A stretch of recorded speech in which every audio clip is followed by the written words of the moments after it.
Selamat malam. Assalamualaikum warahmatullahi wabarakatuh. Pada hari ini Senin tanggal 27 April tahun 2020, kita masuk di semester baru ya, yaitu semester 7 untuk kelas KAS 17.1. Untuk waktu ini kita kuliah dengan sistem baru, yaitu menggunakan sistem kuliah online atau kuliah daring. Semangat ya untuk mengikuti kuliah secara online. Untuk mata kuliah yang diberikan tugas kepada saya, di sini saya mengampu analisa laporan keuangan, di mana untuk analisa laporan keuangan ini nanti ada beberapa materi yang mengulang untuk materi kelas atau semester 1 ya, yaitu tentang laporan keuangan. Apa saja yang ada di laporan keuangan yang harus kita buat, kemudian bagaimana caranya kita menyusun laporan keuangan itu sendiri, kemudian hal-hal yang berhubungan dengan analisisnya, yaitu rasio-rasio yang berhubungan dengan laba rugi dan juga neraca ya. Nah, untuk kelas KAS 17.1 memang ini tidak saya gabung atau KAP-nya tidak masuk di KAS 17.1 ya. Jadi sendiri-sendiri karena kita kuliahnya secara online ya. Untuk kelasnya walaupun di KAP 17.1 itu sedikit ya, tidak masalah ya. Untuk yang KAS 17.1 dari Mbak Devi, kemudian Mbak siapa lagi ya, Mbak Dian, kemudian ada Mas Didi dan lain sebagainya. Kita ketemu lagi di semester 7 ini.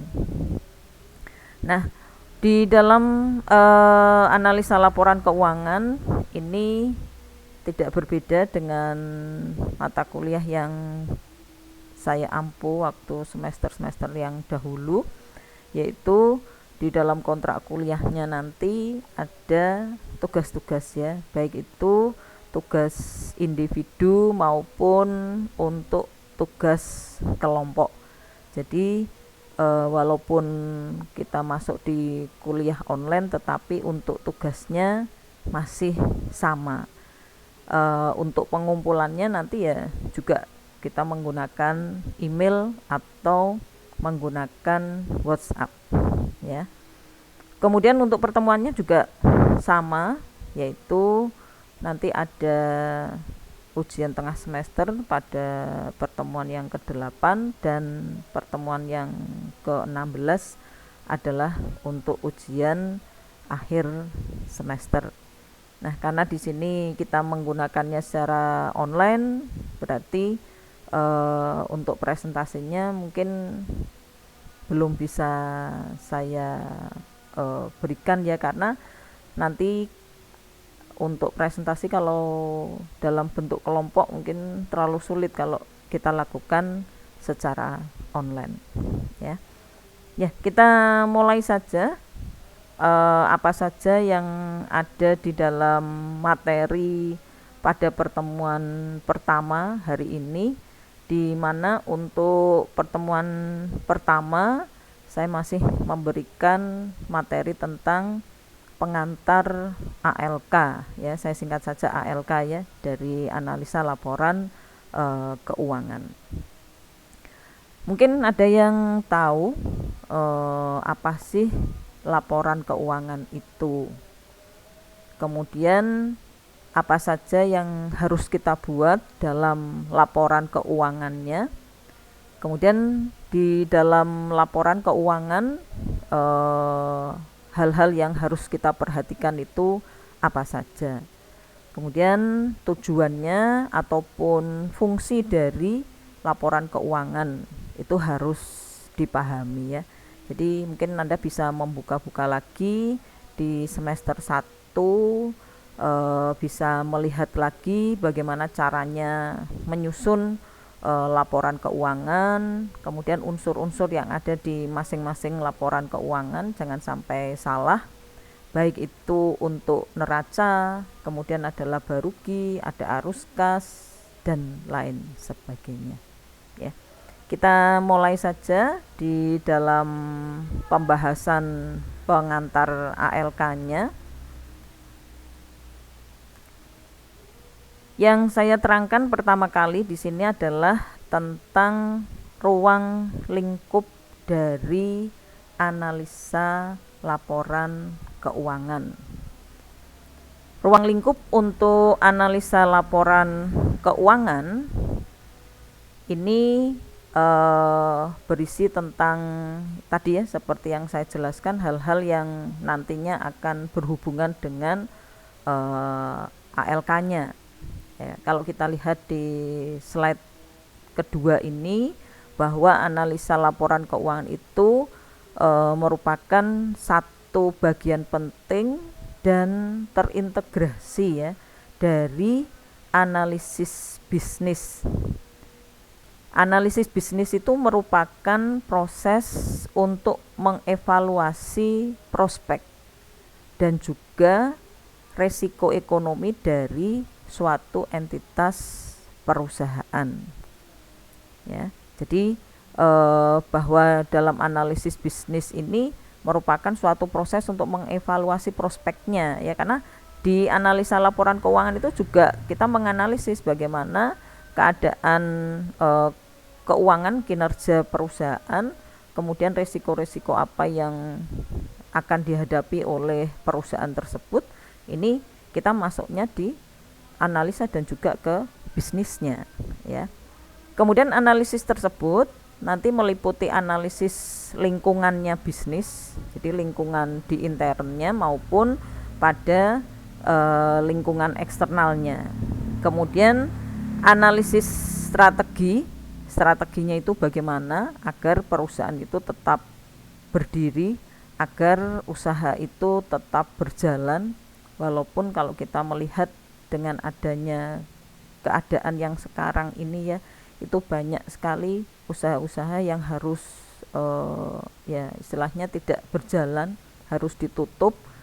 Nah ini walaupun dengan keadaan yang seperti ini, itu harus tahu ya bagaimana strateginya agar tidak terjadi suatu kendala atau tidak menjadikan usaha kita itu bangkrut ya, walaupun kemungkinan di dalam kegiatan usahanya juga tidak begitu lancar ya, istilahnya sedikit-sedikit untuk biaya-biaya maupun pendapatan yang kita terima. Kemudian menganalisis juga untuk posisi perusahaan ya, posisinya seperti apa.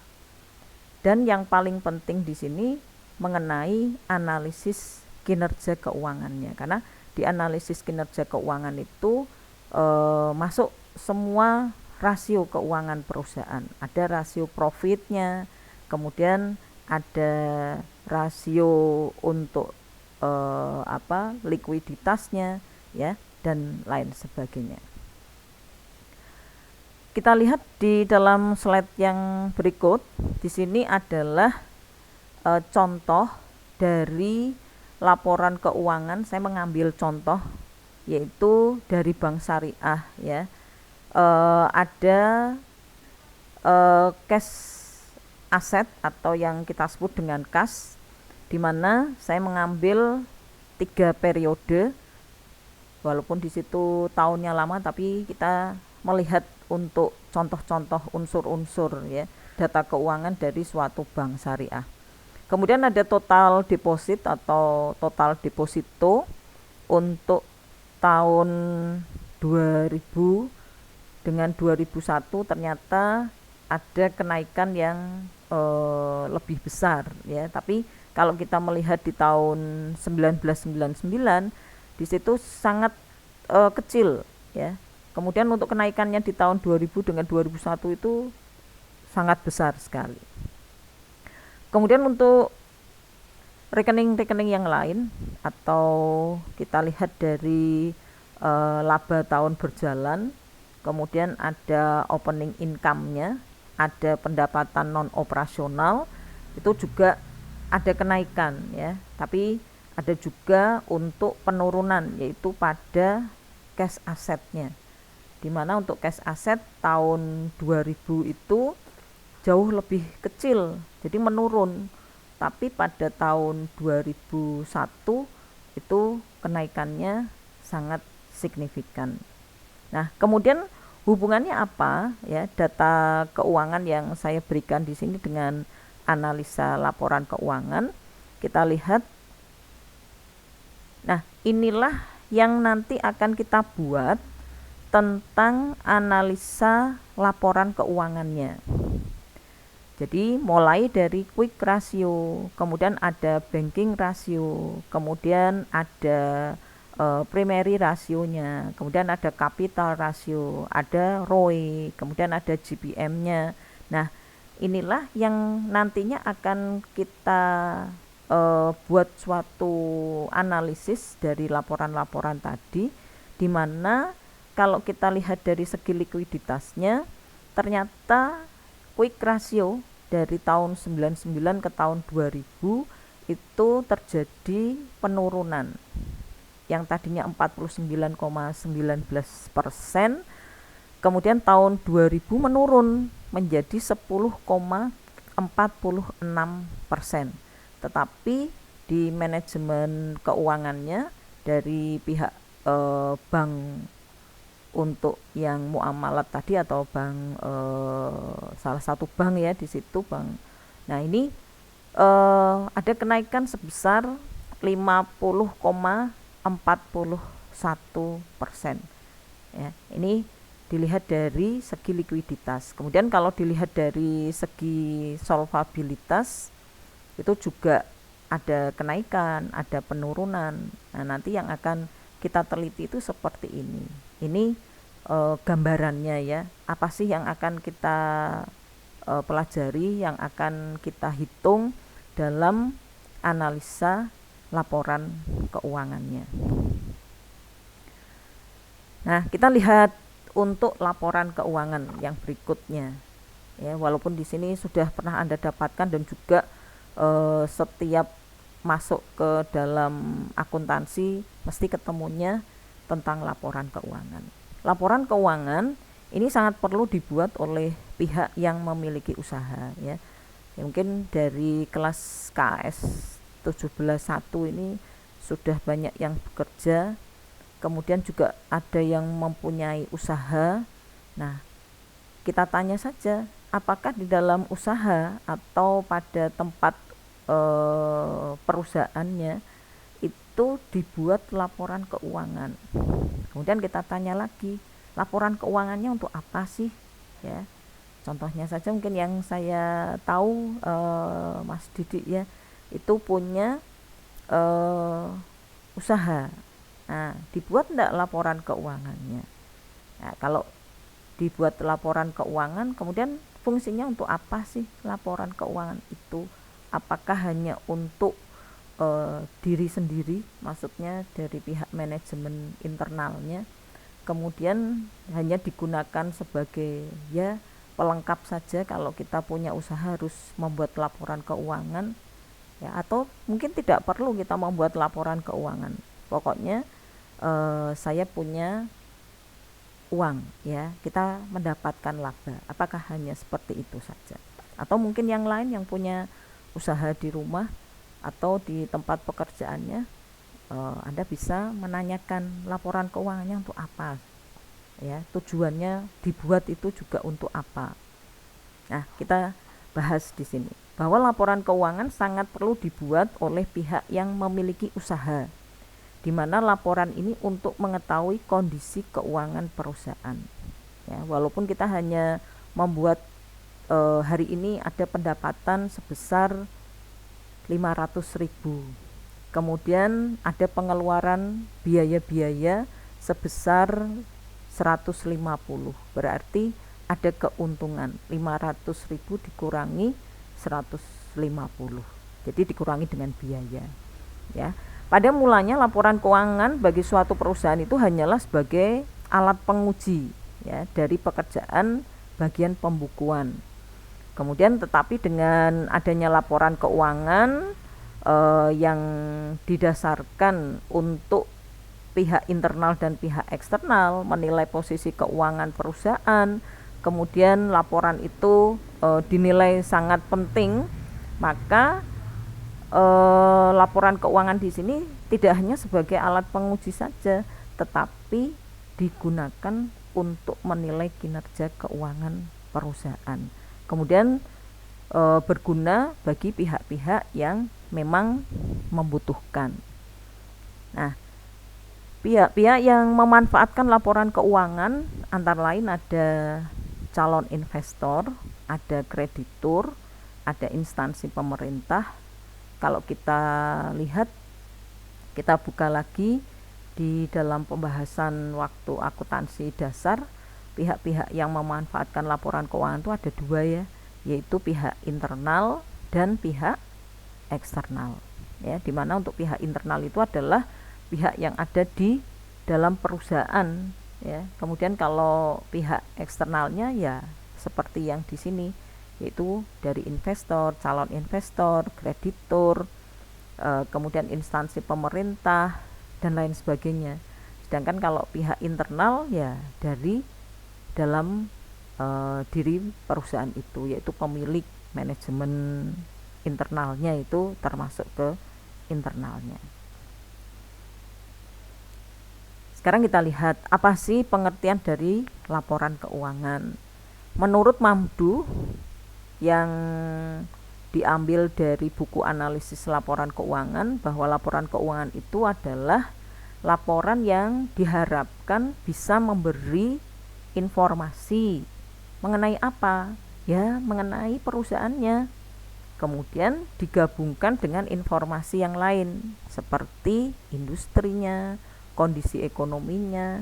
Kemudian bisa memberikan gambaran yang jauh lebih baik mengenai prospek dan juga risiko perusahaan. Karena kita menilai seperti tadi di slide di depan itu kan ada ya dari rasio likuiditasnya, bagaimana kemampuan perusahaan untuk mengembalikan hutang jangka pendeknya, kemampuannya bagaimana. Kemudian ada juga untuk rasio profitnya, bagaimana kemampuan perusahaan dalam menghasilkan labanya. Ya, ada return on asset, ada return on investmentnya. Ya, nah itu pengertian dari laporan keuangan. Atau Anda bisa mengambil lah untuk pengertian laporan keuangan dari ahli-ahli yang lainnya.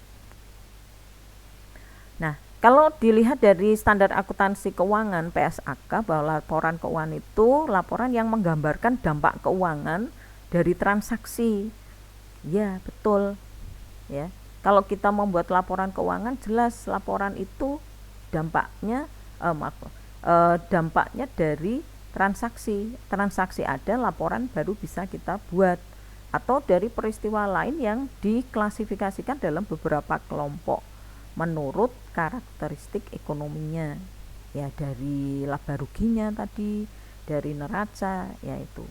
Kemudian kalau menurut Sofyan, bahwa laporan keuangan adalah laporan yang menggambarkan kondisi keuangan dan hasil usaha suatu perusahaan pada saat tertentu atau jangka waktu tertentu. Ya, karena laporan keuangan itu harus dibuat setiap periode, tidak bisa periode tahun ini atau periode tahun kemarin, tahun 2019 ya, kita membuat laporan keuangan, tapi pada tahun 2020 saya tidak mau membuat laporan keuangan karena perusahaan saya bangkrut. Nah, tidak boleh seperti itu. Harus ada laporan keuangan secara kontinu, secara terus menerus, setiap periodenya harus ada. Walaupun kita mengalami kerugian, kemudian kita istilahnya mendapatkan laba, itu harus ada ya. Kemudian yang lainnya di sini adalah komponen ya, komponen laporan keuangan. Saya rasa semua sudah tahu ya bahwa komponen laporan keuangan itu ada 5, mulai dari neraca, laporan laba rugi, kemudian laporan perubahan modal atau perubahan ekuitas, kemudian laporan perubahan posisi keuangan yang disajikan dalam laporan arus kas, kemudian catatan dan laporan lain, serta materi penjelasannya. Nah, unsur yang berkaitan secara langsung dengan pengukuran posisi keuangan itu adalah aktiva, kewajiban, sama ekuitas ya, yang saya kasih warna merah itu. Aktiva, aset, kekayaan, harta. Kewajiban berarti dari hutang ya. Kemudian ekuitas berarti dari modal. Unsur yang berkaitan dengan pengukuran kinerjanya, kinerja dalam laporannya adalah laporan laba rugi. Laporan laba rugi yang seperti apa sih? Yaitu dari penghasilan dan beban ya. Sehingga laporan posisi keuangan ini biasanya akan mencerminkan berbagai unsur laporan laba rugi dan perubahannya. Jadi bisa dipahami ya bahwa komponen laporan keuangan dibuka lagi, ada 5 poin di sini. Ada neraca, ada laporan laba rugi, laporan perubahan ekuitas, laporan perubahan posisi yang disajikan di arus kas, kemudian ada catatan laporan lainnya. Kemudian tujuannya, kita harus tahu tujuannya apa sih? Mengapa di sini kita harus membuat laporan keuangan? Ya, tujuan dari pembuatan laporan keuangan itu tujuannya yang pertama bisa memberikan informasi keuangan yang dapat dipercaya mengenai unsur-unsur ekonomi dan kewajiban serta modal suatu perusahaan ya. Jadi bisa memberikan informasi kepada siapa ya, terutama kepada pihak eksternal perusahaan, yaitu yang memberikan suntikan dana kepada pihak bank, kepada pihak investor, kepada pihak kreditur ya, tidak hanya kepada pihak bank saja, tapi mungkin kita ada suntikan dana dari perusahaan-perusahaan lain, jadi dianggap sebagai investor. Kemudian untuk memberikan informasi yang dapat dipercaya mengenai perubahan dalam sumber ekonomi neto suatu perusahaan yang timbul dari aktivitas perusahaan dalam rangka kita memperoleh laba ya, memberikan informasi yang dapat dipercaya bahwa tidak ada unsur-unsur yang dimanipulasi ya. Jadi mungkin di situ pendapatannya seharusnya hanya 70 tapi diganti menjadi 80. Kemudian biayanya yang tadinya mungkin 80 saya ganti menjadi 100. Nah, ini suatu pembuatan laporan yang tidak baik, sehingga nanti tujuan dari laporan keuangan di poin nomor 2 tidak memberikan informasi yang dapat dipercaya. Jadi mungkin pihak kreditur, pihak investor itu tidak akan memberikan suntikan dana karena tidak ada rasa kepercayaan ya. Kemudian yang ketiga, untuk memberikan informasi keuangan yang dapat membantu para pemakai laporan di dalam mengestimasi potensi perusahaan dalam menghasilkan laba. Mengestimasi potensi perusahaan itu seperti apa? Apakah mampu mengembalikan istilahnya pinjaman? Kalau saja usaha yang dia kelola itu sangat riskan ya, atau mungkin tidak berkembang. Nah, ini kan kalau tidak ada informasi keuangannya tidak bisa kita mengestimasi ya, menghitung potensi perusahaannya seperti apa. Kemudian yang keempat, memberikan informasi penting lainnya mengenai perubahan dalam sumber-sumber ekonomi. Kemudian yang kelima, untuk mengungkapkan sejauh mungkin informasi lain yang berhubungan dengan laporan keuangannya. Kemudian laporan keuangan menyajikan informasi aset, liability, ekuitas, pendapatan, kontribusi dari dan distribusi kepada pemilik, kemudian arus kas ya. Kalau aset itu, aset liability itu berarti kita masuknya kepada laporan neraca. Jadi di dalam laporan neraca itu kan ada aset, ada liability-nya, ada ekuitasnya ya. Jadi bisa kita lihat untuk laporan-laporan yang nantinya akan kita susun ya. Kalau pendapatan sama beban itu jelas sudah masuk ke laporan laba rugi. Kontribusi distribusi ini arus kas yang nanti berhubungan juga dengan catatan. Kemudian keterbatasan laporan keuangan, bahwa laporan keuangan itu dibuat antara waktu tertentu ya, interim report, dan bukan merupakan laporan final. Mengapa? Ya, laporan keuangan itu kok dibuatnya antara waktu tertentu ya, per periode, bukan laporan final. Contohnya, kalau kita membuat untuk kalau laba rugi periode yang berakhir, ya, karena harus berhenti setiap periodenya, tidak akan berkelanjutan, kecuali neraca. Kalau neraca itu terus kas untuk tahun ini, berarti nanti pada tutup buku 31 Desember, kemudian di tanggal 1 Januari tahun berikutnya ya harus menyangkut untuk kasnya berapa ya. Jadi bukan merupakan laporan final. Kemudian adanya beberapa standar nilai yang bergabung, aktiva tetap dilaporkan berdasarkan harga perolehan. Adanya pengaruh daya beli, uang berubah, kemudian faktor yang tidak dapat dinyatakan dalam satuan unit moneter, kemudian ada juga laporan keuangan yang bersifat historis. Kalau ini peranan pemeriksa akuntan publik ya. Jadi di dalam kita menganalisis laporan keuangan itu memang harus ada yang berperan penting di situ, yaitu pihak akuntan publik ya. Kemudian dari akuntan publik ini dia bekerja bebas, maksudnya bekerja bebas dan umumnya mendirikan suatu kantor akuntan.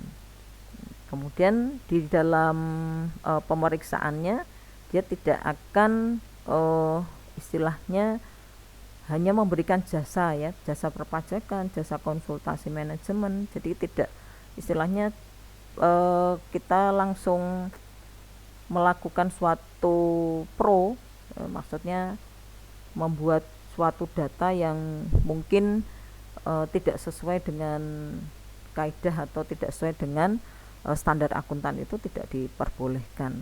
Ya, ini kalau peranannya.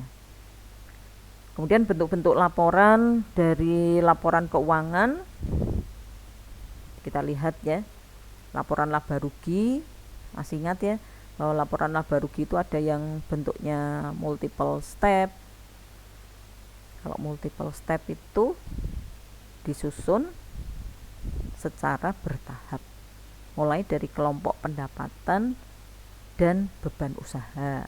Kemudian kalau sudah ketemu jumlahnya, pendapatan di luar usaha, beban di luar usaha. Kemudian ada pendapatan lain-lain, biaya lain-lain ya. Jadi istilahnya multiple step ini dibuatnya secara rinci ya. Kalau kita menyusun di laba rugi, contohnya pendapatan tidak kita jadikan satu, ada pendapatan di luar usaha, pendapatan usaha itu tidak boleh dijadikan satu kalau yang multiple step. Jadi harus terpisah. Yang pertama harus pendapatan dari jasanya dulu, murni jasa. Kalau misalnya salon ya berarti pendapatan dari salon, dari gunting, dari krembat ya, dan lain sebagainya. Itu yang berhubungan dengan salon. Kemudian kalau di luar ya mungkin dia istilahnya ada jasa ya, jasa sewa gedungnya, mungkin jasa untuk mungkin dia menyewakan seperti sound system. Nah ini di luar ya. Kemudian ada biaya-biaya dari biaya-biaya usaha sama biaya di luar usaha. Biaya usahanya ya dari biaya gaji karyawan. Kemudian kalau untuk biaya di luar usahanya apa? Misalnya dari pembayaran biaya bunga ya, bunga bank itu sudah di luar. Kemudian ada juga untuk biaya pajak, itu termasuk nantinya ke laba atau rugi sebelum pajak, kemudian dikurangi dengan biaya pajak. Jadi dibuat secara rinci. Itu kalau multiple step. Contohnya seperti ini, dari bengkel XYZ, laporan laba rugi, pendapatan usaha, dari beban usaha, pendapatan luar usaha, beban luar usaha, pendapatan lain-lain, kemudian laba sebelum pajak, pajak penghasilan, laba bersih setelah pajak, ya. Masih ingat untuk membuat laporan seperti ini ya, dari laporan laba rugi yang bisa kita gunakan dalam penyusunan yang bentuknya multiple step. Kemudian bedanya apa sih? Yang kedua, kalau kita menggunakan laporannya yang bentuknya single step. Ya, kalau single step itu berarti laporan ini dibuat secara sederhana. Maksudnya untuk laporannya tidak dibuat serinci yang kita laporkan dalam bentuk multiple stepnya, ya. Nah, ini yang single step ya. Kalau yang single step itu berarti bentuknya langsung. Jadi pendapatan ya semua pendapatan, dari pendapatan usaha, pendapatan di luar usaha, itu semuanya masuk. Kemudian beban itu juga sama. Jadi tidak ada pembeda. Semua masuk, biaya usaha, biaya di luar usaha, biaya lain-lain ya. Kemudian di dalam laporan laba rugi ini nanti bisa juga untuk merefleksikan tingkat profit yang dicapai oleh perusahaan, yaitu sebagai bentuk indikator tiap profitnya, antara lain ada margin kotor, ada laba operasi, laba sebelum pajak, laba dari operasi yang berlanjut. Nah, terus ini beberapa manfaat ya dari laporan laba rugi: mengevaluasi kinerja perusahaan. Jelas untuk mengevaluasi kinerjanya. Bagaimana sih kinerja perusahaan itu? Contohnya seperti kinerja untuk mendapatkan laba itu harus benar-benar bisa dilakukan ya.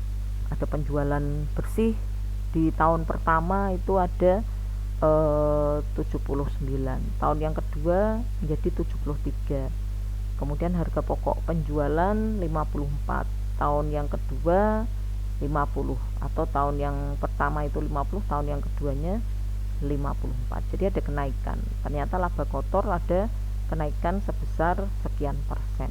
Nah, itu untuk mengevaluasi. Terus neraca, ada yang bentuknya stafel, ada yang bentuknya skontro. Ya, masih ingat ya, untuk membuat neraca itu seperti apa unsur-unsur yang masuk di neraca itu apa? Ya mungkin semua masih ingat ya.